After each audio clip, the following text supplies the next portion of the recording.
So the craziest thing happened. I'm kind of an idiot. It was definitely my fault, but I'm leaving to Porto today. I'm actually at the bus stop.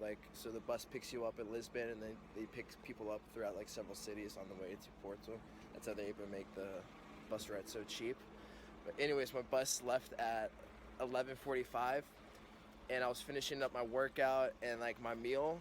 So I waited to the last minute. I waited until 11:12 to leave my house, and it takes 30 minutes to get to the bus station. And I arrived at 11:46 right when the bus driver was closing the door and sitting in his driver's seat.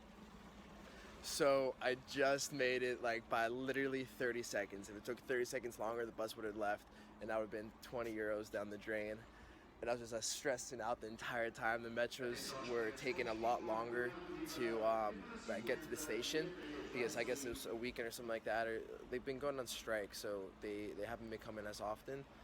And I was just stressing out for like 35 minutes, like my heart pounding out of my chest. And I finally made it, so whew. But learned my lesson. I gotta give myself some more buffer time.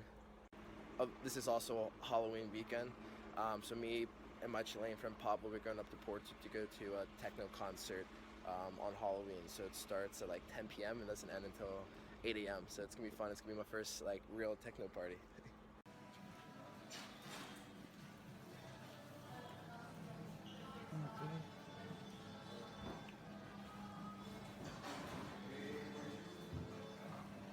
Yeah, that terrible video that I just showed you guys was the hostel that I stayed at in Porto. It was one of my favorite hostels I actually stayed at because of the common area. I think it's so important for the hostel to create a community.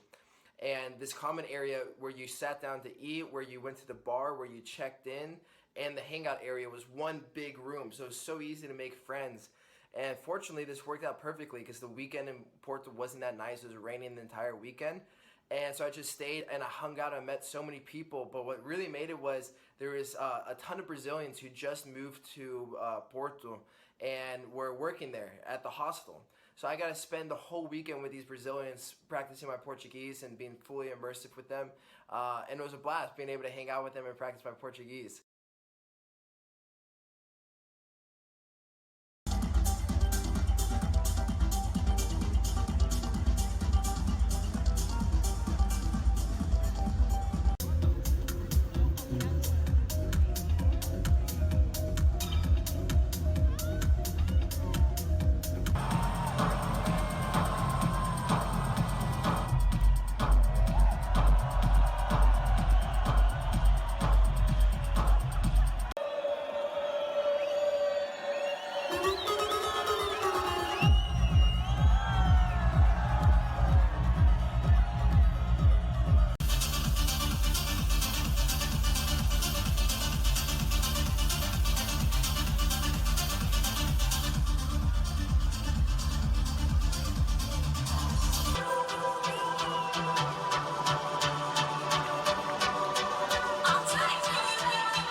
And there we go. That's the Halloween weekend in Porto.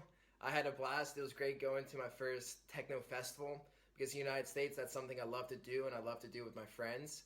And it's funny because here in Europe, they don't listen to the electronic music that we listen to in the United States. And in the United States, we don't listen to the techno music that they listen to. So the really big artists over here, I've never heard of before. But the big artists that I love in the United States, they've never heard before. So it's really cool going to a concert and being able to compare those two. Here, the techno music, it's a slower pace. It's a more consistent beat that slowly rises up and has a small beat drop. While in the United States, it's a lot more of ups and downs, a lot of more overwhelming headbanging music. I like this vibe here in Europe because it's more social, it's more dancing, and since it's less overwhelming, you can kind of have conversations and it's more casual. It was also funny just being the only one from the United States. Everyone here is from all different countries, all European, and I'm like the one who's out of my element type of deal. But yeah, I had a great time.